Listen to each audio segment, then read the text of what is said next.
Hola a todos, ¿cómo están? Bueno, acá Francisco, como siempre, les comento que hoy día tenemos la reunión del CEMAS.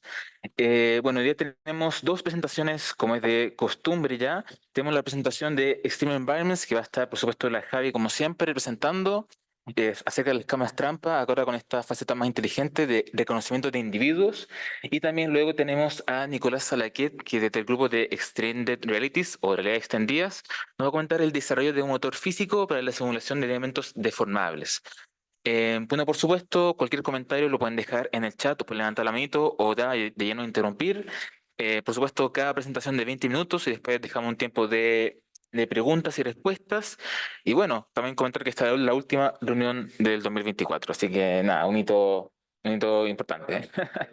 Así que nada, bueno, sin más, Javi, me comentas, bueno, creo que ya te dejé como co-host, así que ya deberías poder compartir sin mayores problemas. Hola, hola, ¿cómo están? ¿Me están escuchando, cierto? Creo que sí. Hoy día les voy a hablar, así como dijeron por ahí, para variar, de el último proyecto que estamos tratando de impulsar. No ha partido aún, porque como digo, están tratando de impulsar y la idea es empezar a postularlo a fondos. Estoy viendo acá, presentación. ¿Lo ven o no? ¿Sí? Ya, buena, buena. Entonces, Sí, sí, ahí vi a Camilo que me dijo que sí, ya.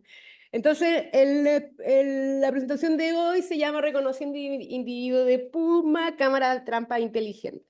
Este proyecto ha ido evolucionando también y como dije, como todos los proyectos, siempre evolucionan, así que esta es como la idea inicial que estamos partiendo. También estamos asociados con la Fundación Pantera, que creo que a esta altura ya no tengo que contarles mucho porque llevo como 2 años trabajando con ellos, así que creo que ya sabemos que para los que no saben igual, se dedican a la protección de los 32 felinos del planeta, dividido en distintos grupos de investigación, parecido a lo que hacemos nosotros, y yo estoy más ligada a el programa Pumas, ya sea no solamente en Sudamérica, sino que el programa Pumas, como hemos contado en otras presentaciones, los Pumas viven desde Alaska hasta acá, hasta el límite con Tierra del Fuego, así que incluye todos, desde Brasil, Colombia, todo Centroamérica, y dentro de las bases, la base está en Washington State, en the Olympic Peninsula, cerca de Seattle, y después tienen otro gran programa en California. Pero eso no necesitamos saber más de qué es. Entonces, a ver, eso. Nuestra problemática actual, y que ya hemos hablado, y creo que es una problemática que yo estaba abordando desde el día uno de mi indagación a la ciencia alejada del diseño, eh, cuando partí trabajando con el UN, no sé si se acuerdan que siempre comenté de que el volumen de datos masivo, creo que ese es el mayor problemática que existe en toda la ciencia y que lo hemos conversado antes, sobre todo el comprar aparatos tecnológicos por comprarlos en distintos proyectos y levantar una cantidad de datos que después es difícil de maniobrar, porque son tantos datos. Con Petra generalmente hablamos de esto, que no, ojalá no levantemos datos que después nunca más vamos a poder usar o que estén de más. Entonces, dado este mismo contexto, nos aparece la problemática de cuántos datos colecciona una cámara trampa. Eh, Así por lo básico, yo cuando me ha tocado trabajar en proyectos con muchas cámaras trampa, cada cámara trampa en un año puede llegar a sacar 20.000 fotos, porque por pila más o menos eso es lo que llega a dar. Si tengo 100 cámaras, tengo 200.000 fotos. ¿Y cómo miro esto? Y cada una, uno por uno. Entonces tenemos que ser más eficientes, ordenar, por decir de alguna manera, los datos. Entonces, aparte de la calificación es manual, las limitaciones de identificación individual. No es tan fácil, dado que además que las cámaras trampas tienen una resolución no tan alta de imágenes, el reconocer el individuo que está saliendo. Generalmente es porque se le ve un hombro, se le ve el poto, apareció la cola o quedó muy pegado a la cámara y solo se dio un ojo. Entonces, ¿cómo distingo a este animalito?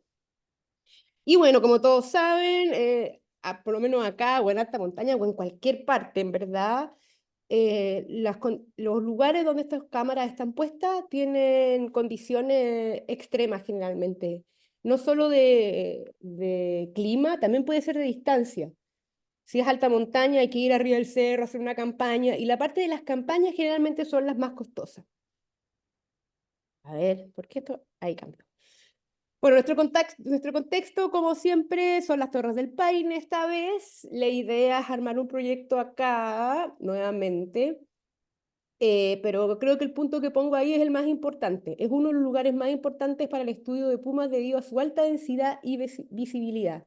En alguna de las presentaciones les dije que dentro de un censo de abundancia de pumas acá en el sector de Torres del Paine, se calculó que habían 5,5 pumas cada 100 kilómetros cuadrados, lo cual es bastante denso y es lo más denso que tenemos del planeta. Y también yo en algunos otros puntos, en otras presentaciones le he comentado que aquí existen como dos tipos de puma. Uno vive en una estancia donde son fotografiados y son todos los que vemos en la BBC y tenemos la historia completa, árbol genealógico, mamá, hijo, hijo de los hijos, hijo del hijo del hijo, y todos estos pumas están un poco más acostumbrados a la presencia humana, entonces se dejan ver. Ese es el punto uno, y hay mucho más fotografía, la gente le saca fotos en la calle, hay un boom, entonces se mete a las redes sociales, la cantidad de pumitas que puede ver es una cuestión impresionante.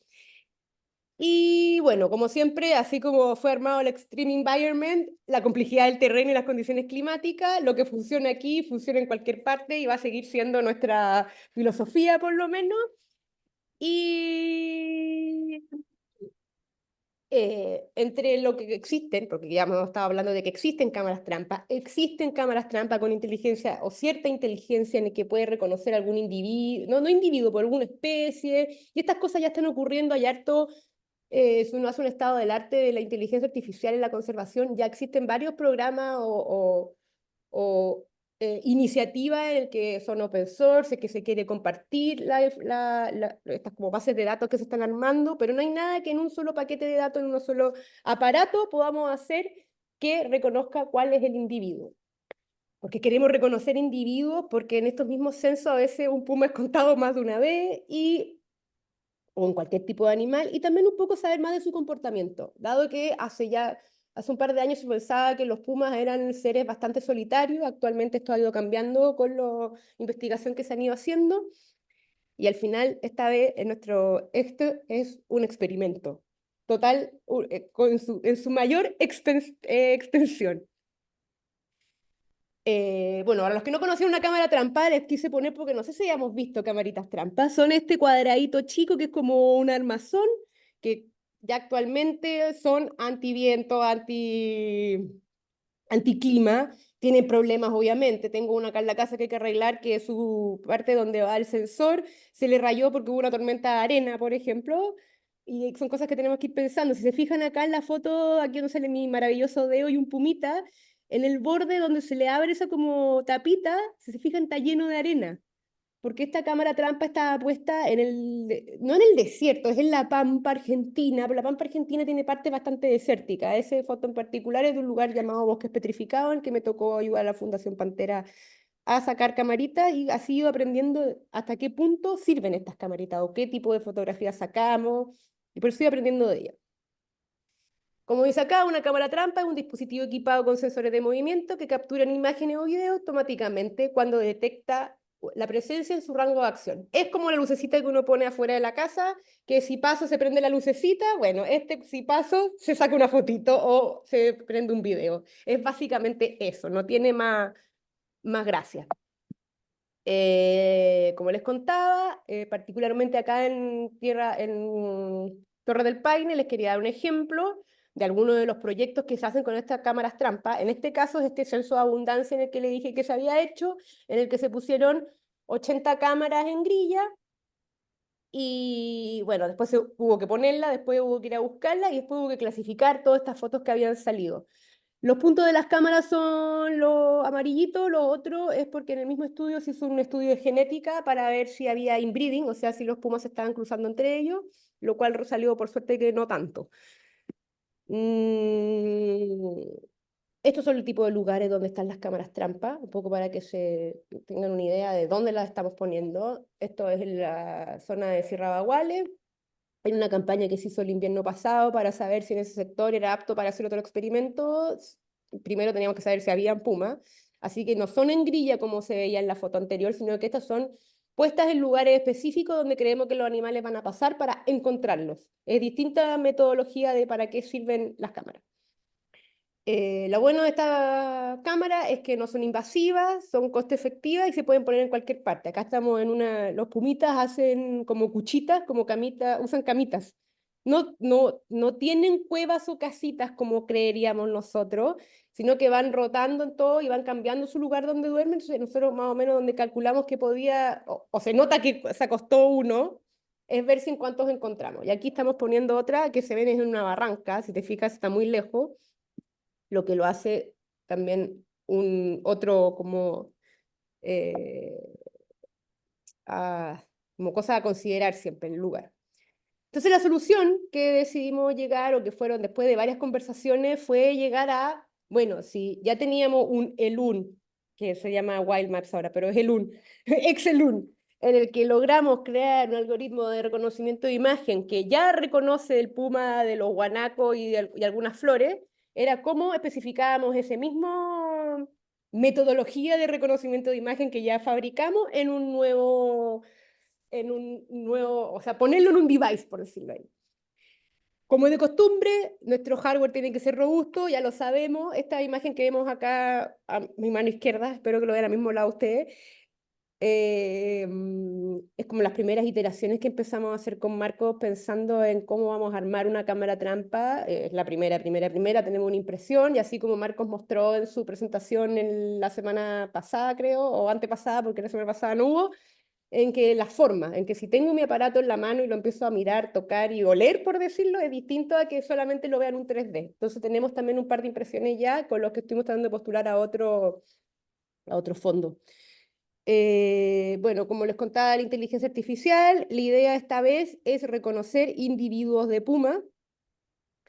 O sea, este es A1, A2, A3, no importa que tengan nombre o no, pero ir detectando eso y obviamente diferenciar pumas de otras especies y también sacar los falsos negativos, ya sean pastos, acá hay mucho viento, nunca olvídense de eso, y estas cámaras se activan con el movimiento. O sea, cada vez que ponemos una cámara tenemos que ir a arrancar todos los pastos posibles para que ojalá haga trigger la menos cantidad posible de veces que sean falsos y después te salgan 4000 fotos de un pasto moviéndose al ladito y no sirve para nada y gastó memoria, gastó pila y gastó tiempo del investigador que tuvo que ir a buscar la foto de los pastos. Entonces, un poco, esa es la primera cosa que queremos hacer, es sacar los falsos negativos. Después, como iteración, sería que reconozca todas las especies y después individuos. Y tenemos que pensar como el proceso de eventos que van a ir ocurriendo.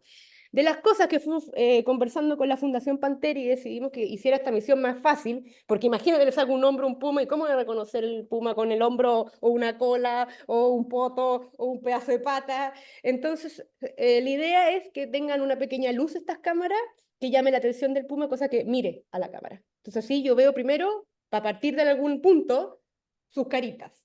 Un poco lo que hacía y vamos a hablar también un poco de eso, como cómo llegamos a esto del reconocimiento facial, porque básicamente vamos a hacer reconocimiento facial con pumas.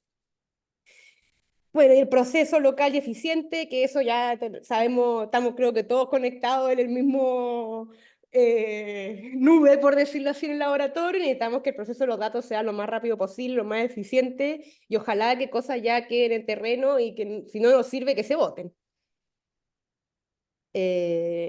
Bueno, el objetivo general, como les contaba, de este proyecto, siempre pueden haber algunas variaciones, pero es desarrollar cámaras trampa inteligentes con capacidad de Machine Learning diseñada para identificar de manera precisa individuos de fauna silvestre, específicamente puma, utilizando características visuales únicas. Esa es como la base de lo que queremos partir en esta parte de este proyecto. Recuerden que estos proyectos míos siempre tienen como 5 iteraciones raras de otras fases que pueden pasar, pero en este punto va a ser nuestro foco. Bueno, y ahí está el diseñar las cámaras, obviamente, porque no nos sirven las que están hechas, porque no tienen la capacidad que nosotros necesitamos, ni la lucecita famosa. Después está entrenar nuestro algoritmo con el reconocimiento facial de Puma, porque la primera etapa de que reconozca Puma ya lo logramos y validar en campo, porque siempre es importante lo que hemos hablado con muchos de los investigadores, de lo que hacemos en el laboratorio, lo traigo a terreno y se autodestruye inmediatamente generalmente. Después de un tiempo empieza a funcionar, entonces esa fase de que funcionen en terreno. Bueno, dividiendo el proyecto, lo divido en dos. ¿Y por qué pongo esto del hardware y el software? Porque el proyecto se va a trabajar en dos patitas, de todas maneras. Uno es el fabricar una cámara que saque fotos, que haga el trigger y que no se autodestruya en el medio ambiente. Y la segunda patita es reconocimiento de imagen. Estamos reconociendo que estamos reconociendo, como totalmente separado. Después juntamos los dos. Los dos. Oye, gracias al chat GPT que me hizo toda clase de fotitos de pumitas. Él es el ilustrador esta vez, no es los amigos de la Javi.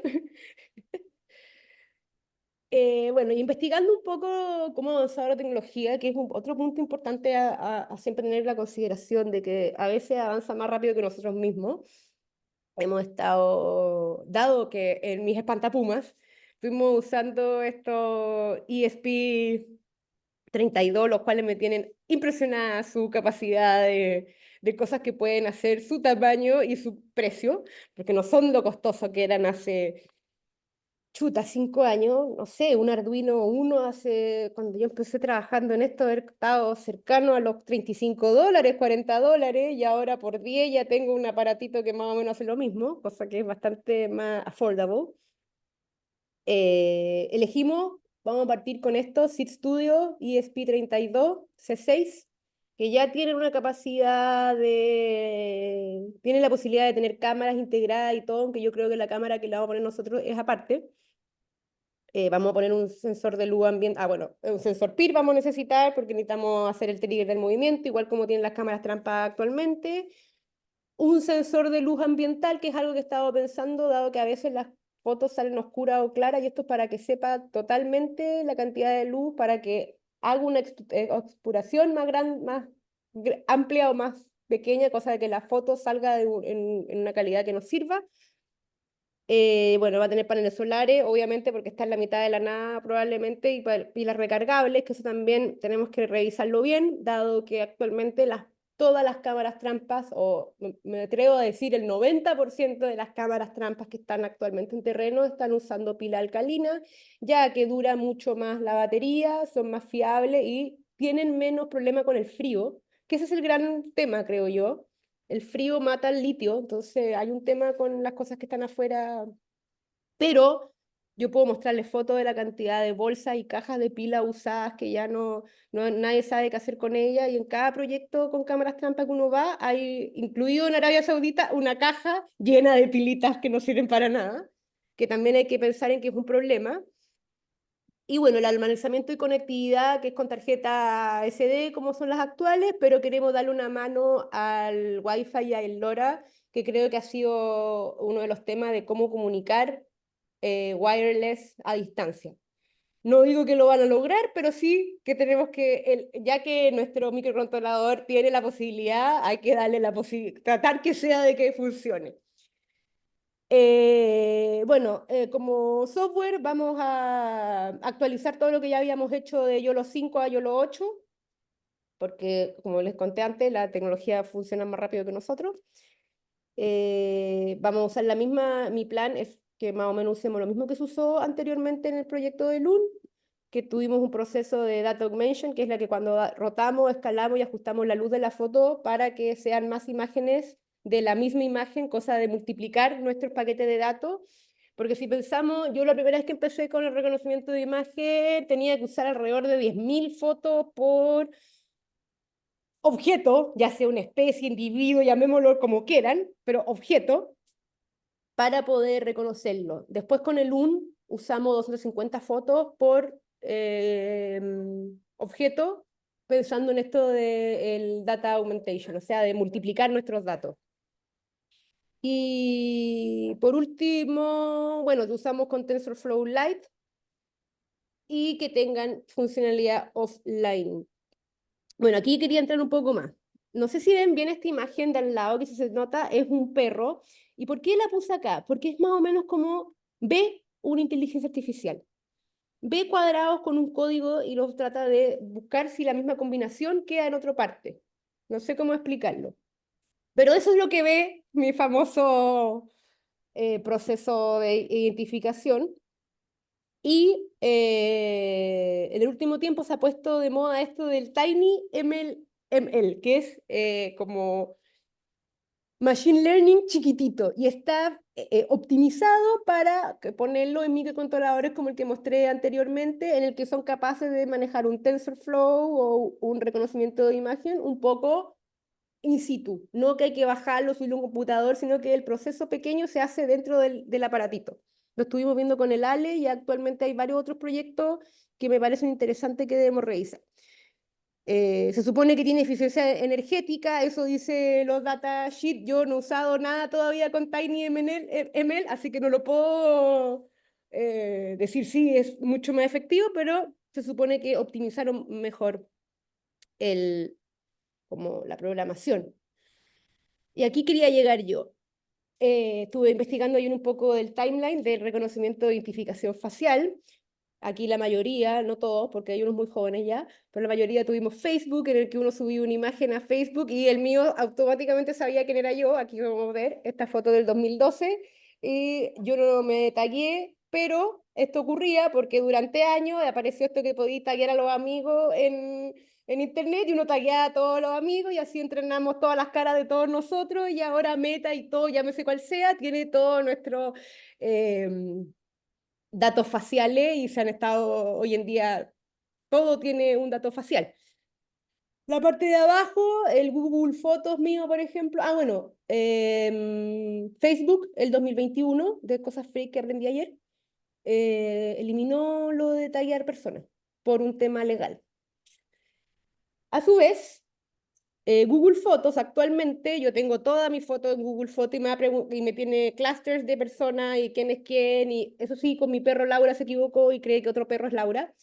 Y te va preguntando esto, ¿son la misma persona? O sea, aún existe esto de este autoentrenamiento que tienen los sistemas, entonces su clúster de identificación de imagen aún, esto para mí es un detalle que muestra que no es 100% efectivo, porque he pensado mucho de estos clústeres de cómo hace la inteligencia artificial su chequeo, por decirlo así, porque no lo mencioné antes, pero existen dos tipos de inteligencia, o sea, de manera de tratar la inteligencia artificial. La más común es esta. Yo tengo una base de datos, entreno y le marco al computador qué es qué. En este caso Javi, o en el de al lado es un chimpancé, o el de abajo el Mauri, o foto. Y el computador son tantos ejemplos que aprende y decide, ok, este es el mismo, porque acuerda que está mirando en esto de los colores y dice, ah, mira, es que la combinación del lado de la oreja es igual a la de esta otra oreja, entonces tiene que ser este mismo persona. Pero hay otra forma que es unsupervised, o sea que la inteligencia artificial empieza a hacer su propio como pensamiento, con muchas comillas, porque los computadores no piensan. Eh, entonces decide, en este caso es, yo nunca entrené al Mauri, yo nunca le he dicho que esta persona es igual a la otra, pero el mismo computador relaciona que se parecen, entonces tienen que estar dentro de un mismo grupo, en este caso una misma persona. Y desde hace unos años, como estoy mostrando acá, ya hay aplicación de reconocimiento de individuos en otras especies. Todo partió con gorila y chimpancé y primates en general. Hay otro muy interesante que es como con forma de la cara y salen todos los monos enojados y comparación con humanos, o cuando abren la boca y cómo el computador distingue que la parte de la boca, cuánto ancho es, la forma. Entonces empezó totalmente facial. Actualmente subí esta foto y esta parte que es como, ¿cómo vamos a distinguir los pumitas? Si uno ve pumita, para mí es un pumita nomás, pero como se ve en esta foto, todos nuestros pumitas son distintos unos de otros. Y la idea es encontrar patrones de pelaje que sean únicos de cada animal, pensando que el puma no es una cebra que tiene línea, o son todos más o menos del mismo color, pero en esta foto se nota que tenemos un dark, que por algo se llama dark, que es más oscuro y tiene cara de enojado y tiene algunas cicatrices. Después la blinca que tiene su ojito malo, entonces que lo tiene más cerrado y eso es una identificación facial que por algo todos saben que se blinca. Y después están todos los que ya se van pareciendo un poco más, que hay que ir descubriendo su forma de naricita, si el color de la boquita es más blanco o menos blanco. Y en ese tipo de como rasgos faciales vamos, es como se tiene que empezar a entrenar este sistema. Y acá puse algunos, los patrones de pelaje, los remolinos de pelo, que generalmente es en el cuerpo, o sea, si la parte acá en Patagonia el 15% de los pumas tienen un remolino acá, como cuando uno tenía remolinos cuando chico, o los perros que tienen remolinos, ya los pumas acá y como que se les para, es muy divertido.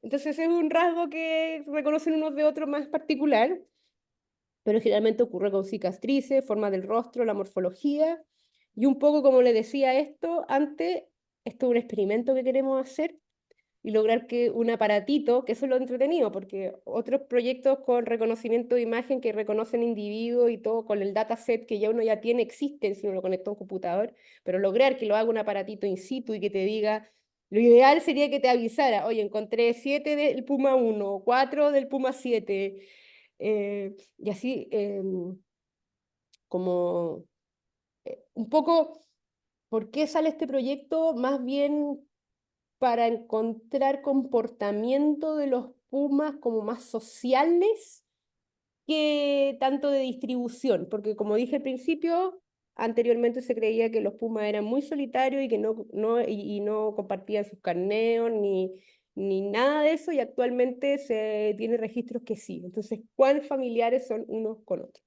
Y eso es mi presentación del día de hoy, era cortita. Muchas gracias, Javi. Excelente presentación.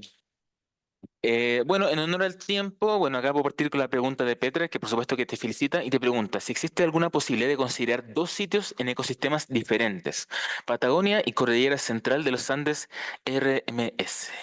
Pregunta. A la larga, sí. Actualmente decidimos partir con los Pumas Hollywood porque son los que más registros tenemos y podemos hacer un experimento en el que estemos seguros de lo que estamos realizando es efectivo. Porque voy a tener que partir entrenando con por lo menos 100 fotos de cada uno de los Pumas en el que en la cordillera central o en otras partes de la Patagonia no ocurre lo que ocurre acá, de que todo el mundo le está sacando fotos a los mismos Pumas y hay como una base de datos en el que me permite un poco más de flexibilidad por el principio para poder experimentar en lo que estamos haciendo antes de casarme con una hipótesis. No sé si me explico con eso. Pero sí, espero que de aquí un par de años, cuando ya hayamos solucionado mejor, como tengamos el primero, es por etapas de los proyectos. Como como fui cuando se presentó, pues se fue específico con eso.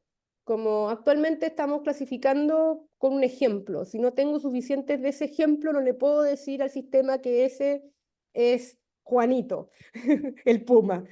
Entonces, primero tengo que lograr que aquí funcione donde tengo mi base de datos así, las condiciones perfectas, y de ahí empezar a probar ya. Ya que logramos esto, ahora cómo extrapolamos esto a lo que decía yo del unsupervised, como que el computador entienda de que puede hacer clusters porque estos dos se parecen, entonces tienen que ir juntos, es como el memorice, juntar la pareja. Ah, mira, este y este son iguales, entonces tiene que ser el mismo compadre, este y este son iguales, entonces tiene que ser el mismo compadre. Pero primero tenemos que enseñarle, tenemos 15 compadres y cuál me encontraste.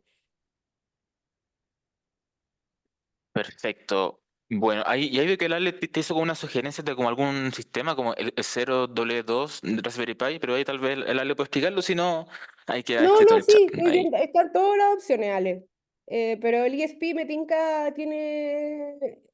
Estoy entre ese y hay una nueva cuestión de Raspberry Pi que vi ayer que también te quiero mostrar. Excelente, Javi. Bueno, muchas gracias. Y ahora te doy el pase de José Ignacio para que puedas presentar a nuestro invitado. Dale nomás. Buenos días, gracias, Francisco.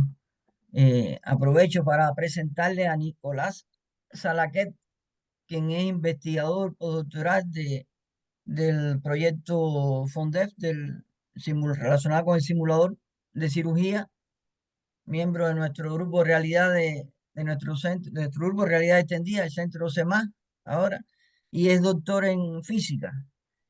Él ha estado trabajando, o él domina temas de física, temas de programación en distintos lenguajes, programación de GPU también, a lo cual va a hacer referencia en su presentación, y además temas de inteligencia artificial es un refuerzo importante a nuestro grupo y al centro de investigación. La verdad, ha obtenido resultados muy interesantes e importantes para el proyecto y Bueno, los dejo ahí con su presentación. Vale, ¿Me gracias escuchó? José Ignacio. Sí, Hol- vale, Hola, Nicolás. gracias. Hola. Bueno, un saludo a todos los que están acá y los que están vía virtual. Les voy a presentar un par de resultados que hemos ido obteniendo sobre temas de simulación de cuerpos deformables para realidad virtual principalmente. Entonces, ¿por qué estamos desarrollando un motor nuevo? Esa es una pregunta siempre importante. Pues como Sí. que nosotros lo vimos. Sí, ningún problema. A ver. Bueno, el primer punto es ¿por qué? ¿Por qué vamos a tener que desarrollar algo nuevo? ¿Por qué hacer la rueda de nuevo? ¿Por qué empezar con esas cosas? Bueno, en general siempre es bueno desarrollar nuevos motores sea de rendereo, sea de física, uno para aprender mucho del interior de uno de los motores específicamente, también para liberar código, para manejar el código interno y también porque a veces uno no se encuentra lo que quiere en los motores. En este caso en particular, el motor nativo de Unity, que es la plataforma que habíamos decidido para trabajar, por su simpleza y por su forma directa de trabajar. La otra era Unreal, una opción, pero también la exploramos. Tampoco tenía esta alternativa, pero me voy a enfocar en Unity.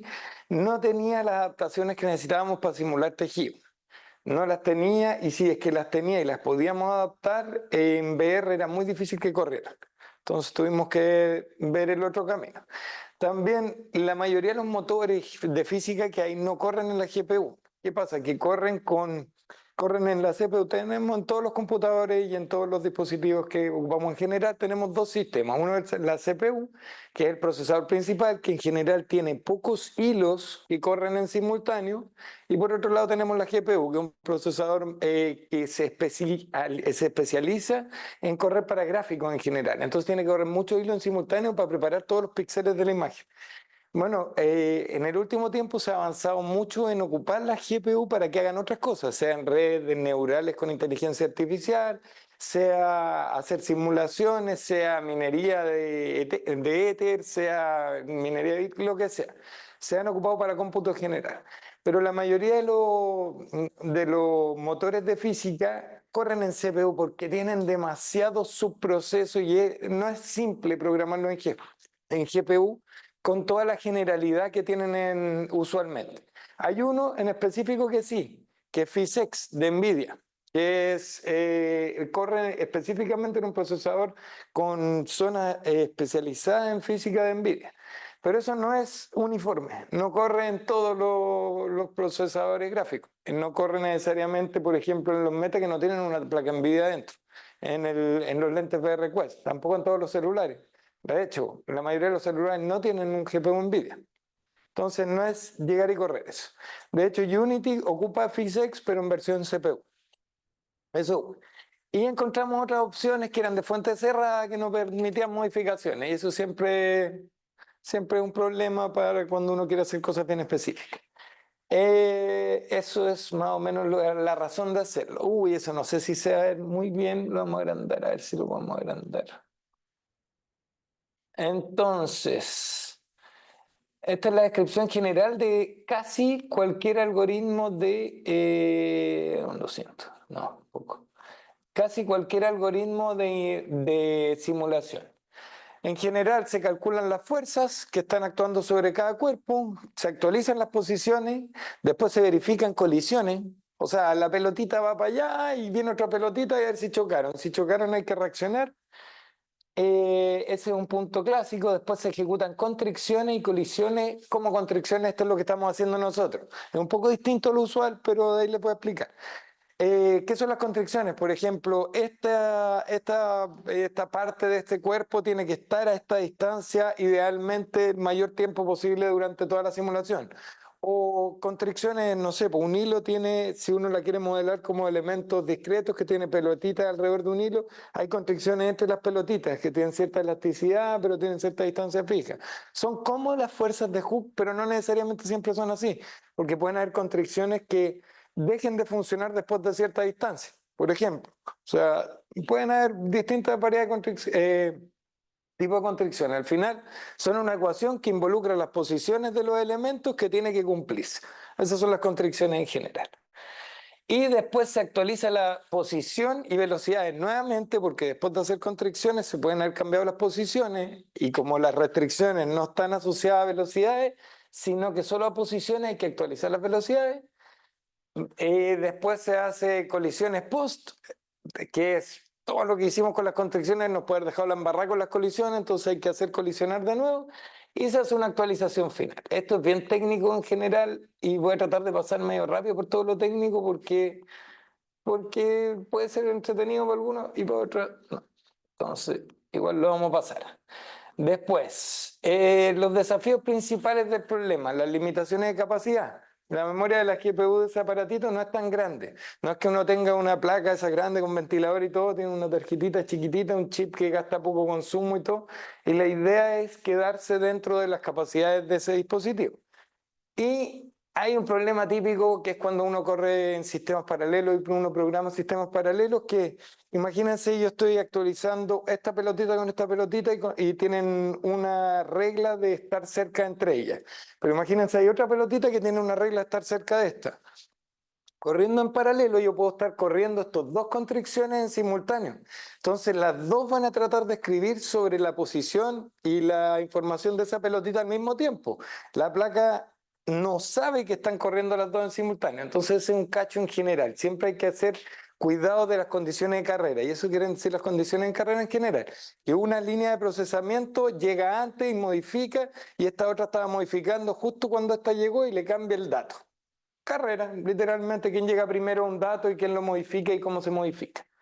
Ese es un problema, y otro problema asociado a eso es que este procesador en particular de los lentes VR no tiene condiciones de carrera para datos tipo decimales, solo tiene para datos enteros. Entonces ese es otro mundo de cachos que hay que convertir todo a enteros gigantes, que son números enteros, en vez de andarlos convirtiendo de ida y vuelta a decimales. Bueno, las fuerzas principales que tenemos implementadas son fuerzas tipo Hooke y potenciales centrales, que son dos tipos de fuerzas clásicas en la naturaleza: gravedad, electromagnetismo, todo eso está dentro de las fuerzas centrales, y muchas de las cosas de la vida en general son como resortitos. Eso es más o menos usual. La restricción, aquí, bueno, lo va a pasar rápido esta, pero da igual. Las restricciones, imagínense un sistema de, no sé, imagínense una grilla a donde todos son resortitos entre puntos. Y uno agarra y le pega a uno de esos. ¿Qué va a pasar? Hay que resolver todo ese sistema en simultáneo, de cómo se tienen que cumplir todas esas restricciones. Y eso hay que hacerlo ojalá más de 30 veces por segundo. Entonces hay varias técnicas para resolver eso sin ir a cada punto y hacer la resolución de las ecuaciones diferenciales que tendría que caer en todo eso. Hay dos formatos usualmente utilizados: PDB, que es un formato, un algoritmo de resolución que ocupa multiplicadores de Lagrange y ciertas simplificaciones para resolver todo ese sistema en simultáneo, sin tener que hacer todas las ecuaciones que cruzan cada uno de los componentes y todo, sino que resuelve para cada elemento de corrido. Y ese es el sistema que estamos ocupando principalmente. ¿Qué hace? Busca... Si alguien quiere un poco más de detalles sobre eso, después lo vemos. Busca los multiplicadores de Lagrange en cada iteración, ocupando las masas inversas y la distancia entre los elementos de la constricción, y la actualiza y la va acumulando a través de una serie de iteraciones que uno hace, y con esos multiplicadores de Lagrange uno ajusta las posiciones. Eso en términos cortos. Después, en la parte que yo encuentro que es la parte más jodida de todo, que es las colisiones. ¿Qué pasa si tenemos, no sé, 100 pelotitas? Si uno tiene que ver las colisiones entre las 100 pelotitas con las otras 399, todas con todas, ya estamos hablando de 10.000 iteraciones. Si uno pone 1.000 pelotitas, ya estamos hablando de 1.000.000 de iteraciones, de verificar: estoy chocando con ese, estoy chocando con ese, estoy chocando con ese. No saben automáticamente con quién están chocando las pelotitas. Entonces ahí uno tiene que ir ajustándose a distintos mecanismos. Hay varios. Nosotros elegimos un mecanismo que es relativamente directo, que es: uno ordena mientras pasa por las colisiones, por ejemplo, o por otra actualización de velocidades. Uno le dice a cada colisionador, por ejemplo, imaginémonos que son pelotitas, en qué punto de un grid 3D está. Entonces encajonamos el espacio 3D. El espacio 3D está recortado y tiene cajitas puestas en 3 dimensiones y cada pelotita, una vez que le ajustamos sus posiciones, dice yo estoy en la 436, yo estoy en la... y se van metiendo en una cajita. Y después, en el momento de revisión de colisiones, lo que se hace es que se revisa el vecindario de la pelotita.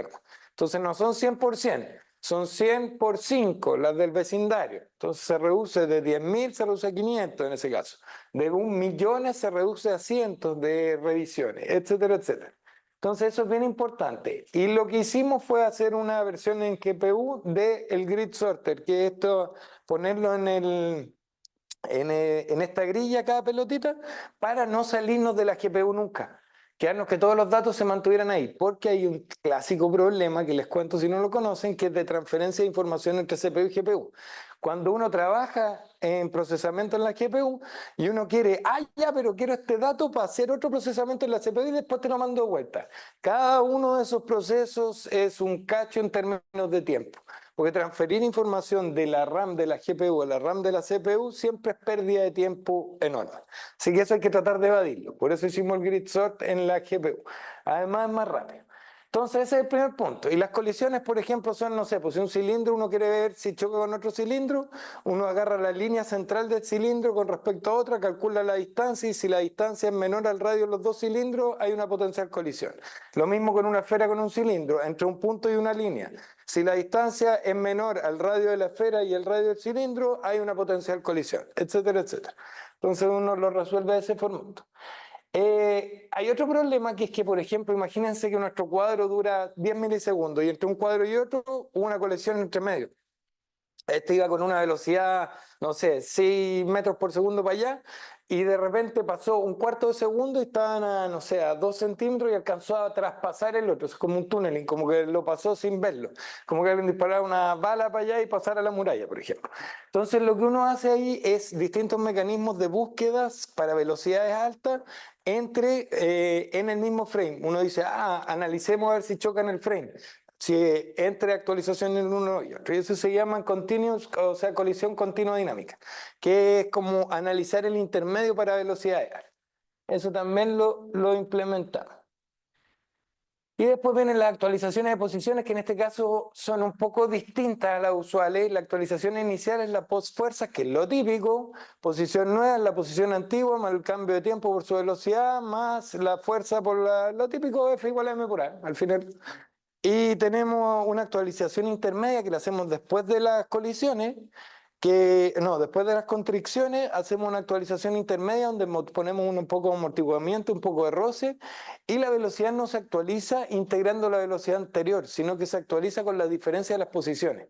Esta es una gracia de estabilización, pues si se nos va la velocidad muy alto del cambio y se nos acumula un error muy alto en velocidad, se disparan al tiro los objetos. Entonces este es un tipo de actualización bien conservadora, que es que, cambió su velocidad, tenemos una diferencia de tiempo, tenemos una velocidad. Entonces uno no hace un proceso de integración solo de la velocidad. Y después tenemos, acá entre medio hay un proceso de colisiones de nuevo, y en las colisiones, entonces, ¿qué es lo que hacemos? Si hay una colisión, cambió su nueva posición, entonces si cambió la posición, la velocidad va para el otro lado. Eso es solo lo que asumimos y mantenemos la magnitud. La gracia de esto es que es como un choque, son todos choques elásticos todavía, pero tienen un amortiguamiento y un roce que lo hace un poco inelástico, pero hay poca pérdida de energía acá. Entonces esa es una actualización final que también es de estabilización. Eso sería eso. Entonces, ¿para qué lo estamos ocupando? Una de las intenciones del proyecto principal es simular piel e interacciones con la piel. Entonces aquí ven un pedazo tiene el color de piel, no tiene mucho más que ver el pedazo, pero la idea es, voy a hacer un zoom ahí para que se vea ese detallito.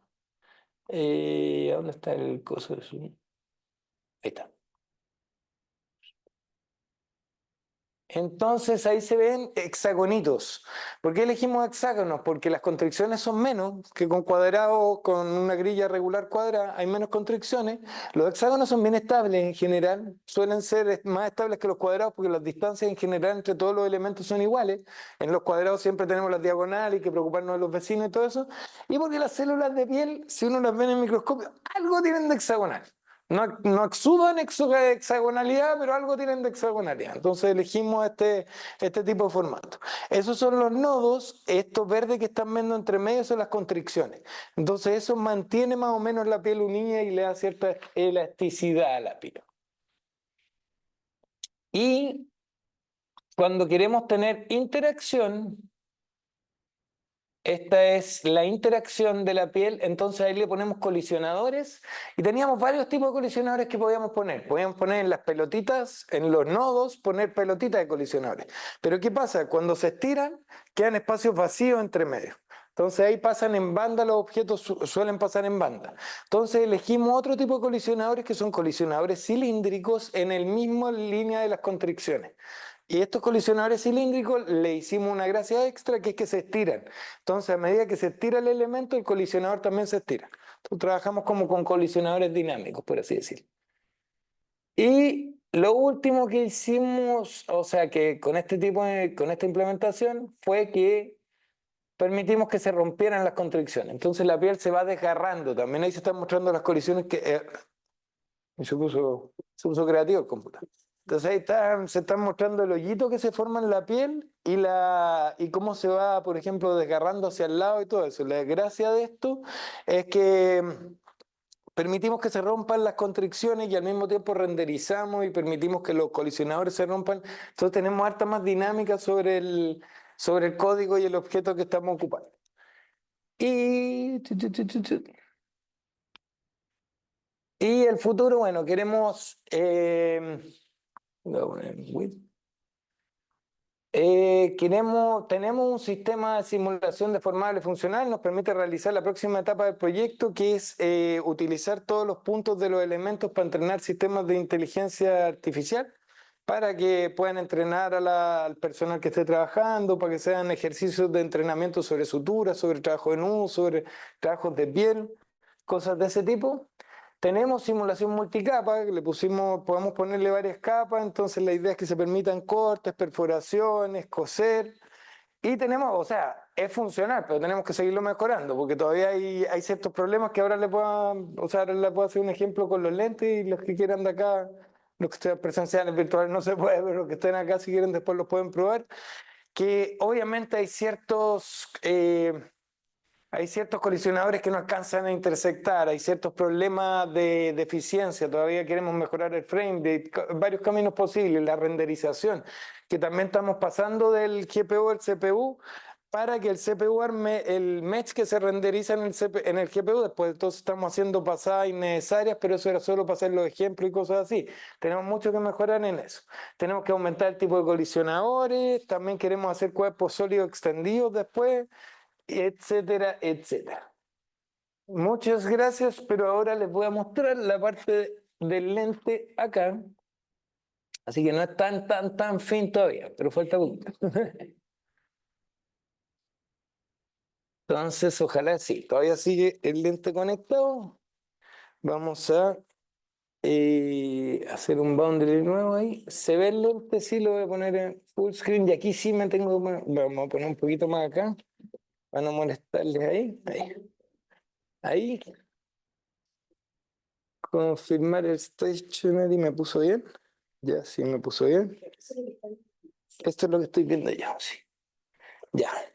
Entonces, por ejemplo, acá tenemos un hilo que lo podemos agarrar y el hilo se puede ir. Lo tengo sin gravedad, lo tenemos ahora para poder trabajar. Eso se ve, ¿cierto? Sí. Ya, perfecto.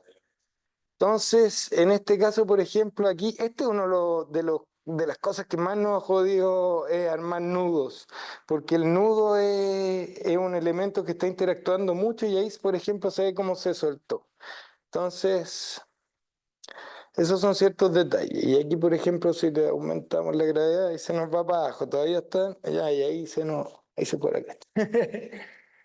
Entonces les voy a mostrar ese y les voy a mostrar con la piel. Ahí le puse uno porque le hicimos unas modificaciones ayer para que tuviera borde fijo el piso y todo eso. Entonces lo que pasó es que el hilo se estiró y chocó contra el piso y con la casa.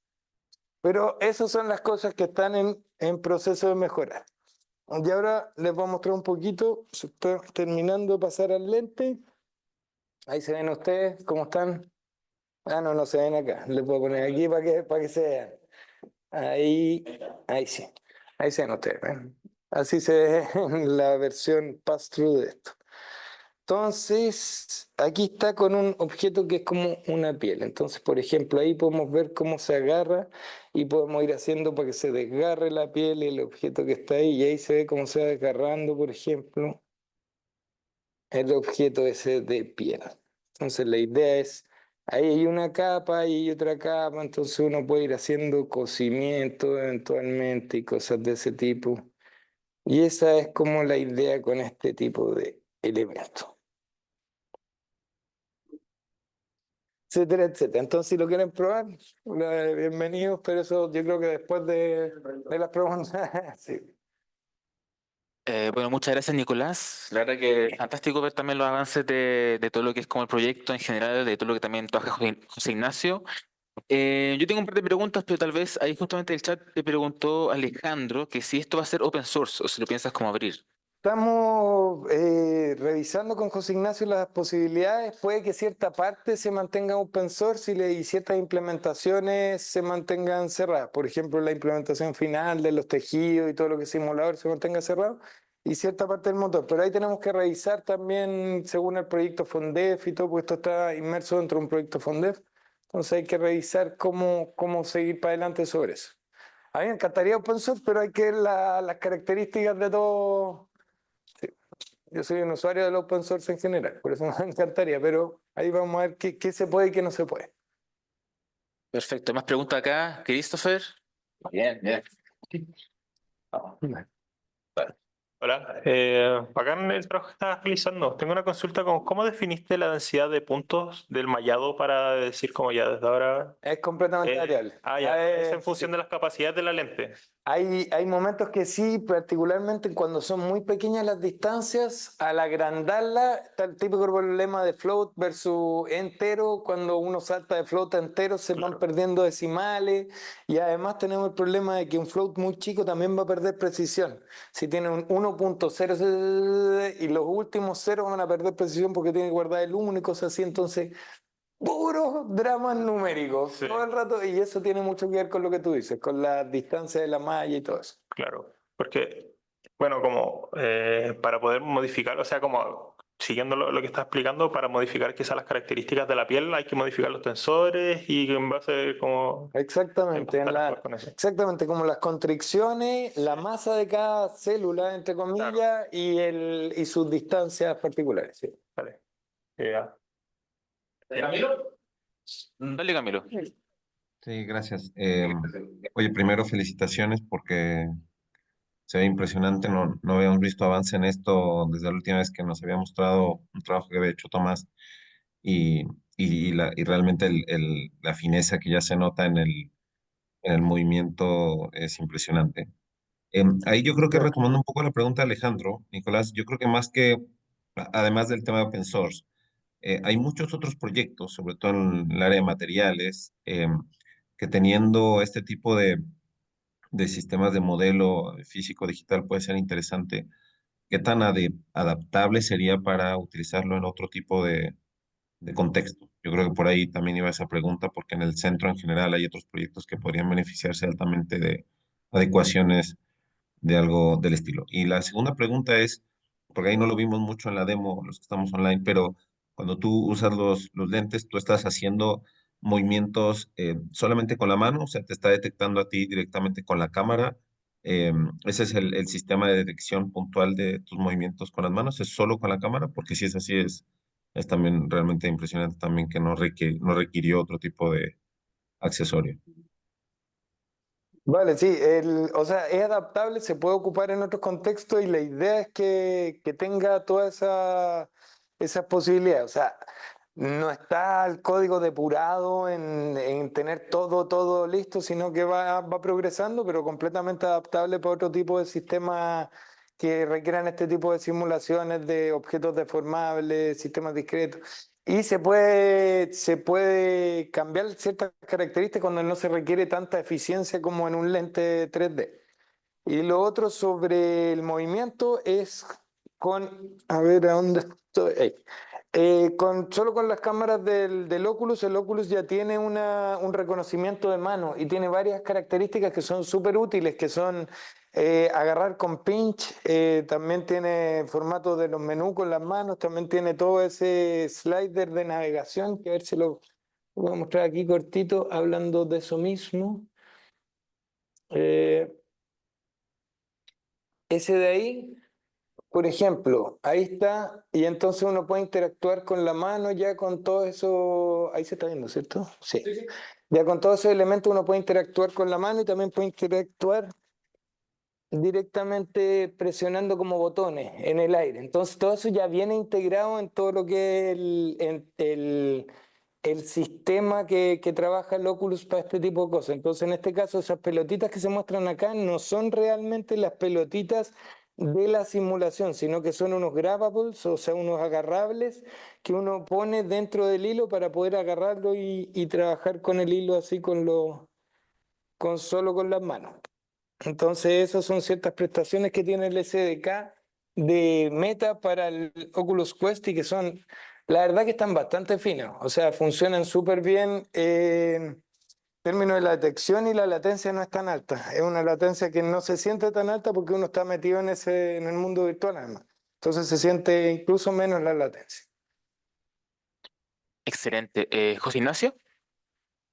Ah, yo quería resaltar la importancia que tiene la profundización en el desarrollo, en la investigación y desarrollo de un motor propio para elementos deformables, por la independencia tecnológica que nos da, por lo que aprendemos haciéndolo y, y por el mantenimiento que permite en el futuro también este tipo de soluciones. Otro tipo de soluciones que hemos utilizado, que, aunque también estamos utilizando, eh, son como una caja negra a la cual tú llegas hasta un punto, no puedes seguir profundizando. Cuando quieres, te pones un poquito creativo, ya se complican las cosas porque la caja negra no te da todos los parámetros, no te da todos los detalles. Aquí sabes dónde está cada cosa, tienes el código abierto, ves que lo puedes ver por aquí o lo puedes contar por allá, y si quieres hacer una modificación en el tejido, la haces. O sea, las ventajas son importantes. Claro, lleva tiempo, ha llevado tiempo, es complejo hacer estas cosas. Necesita de mucho estudio de los temas de física, de una profundización en la parte de gráficos por computadora importante que, que lleva tiempo, lleva tiempo.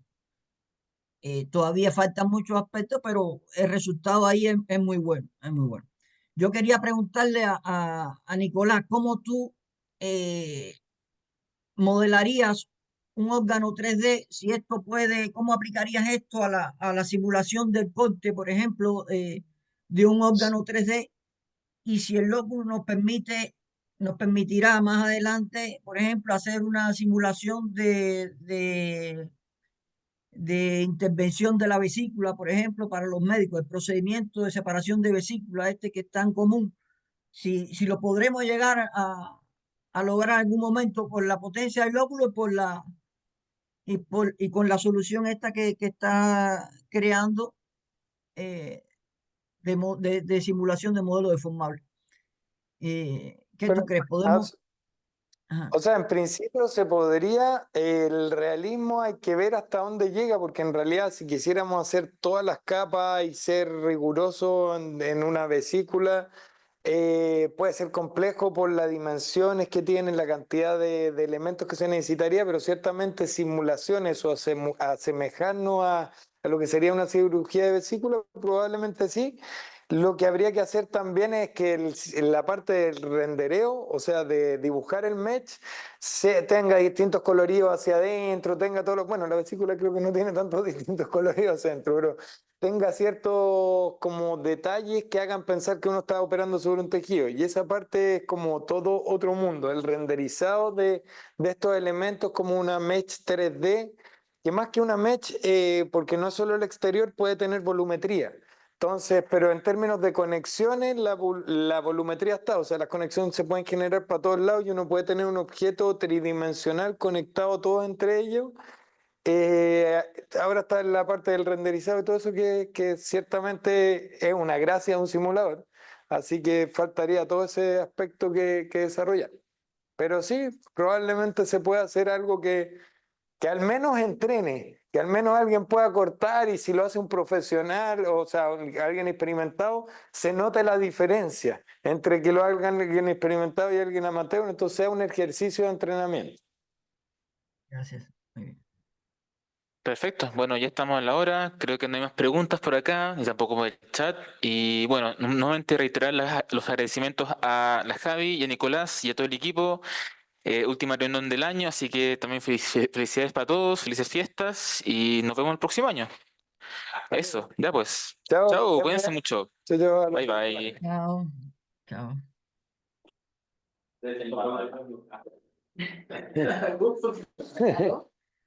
Qué raro el formato virtual, presencial, mixto, cosas. No, qué extraño la pregunta, pero está bueno el formato. ¿Sí? Pero como que uno no sabe si hablarle al computador, a la pantalla, como que no soy fondar. Y si alguien quiere probarlo, bienvenido a probar.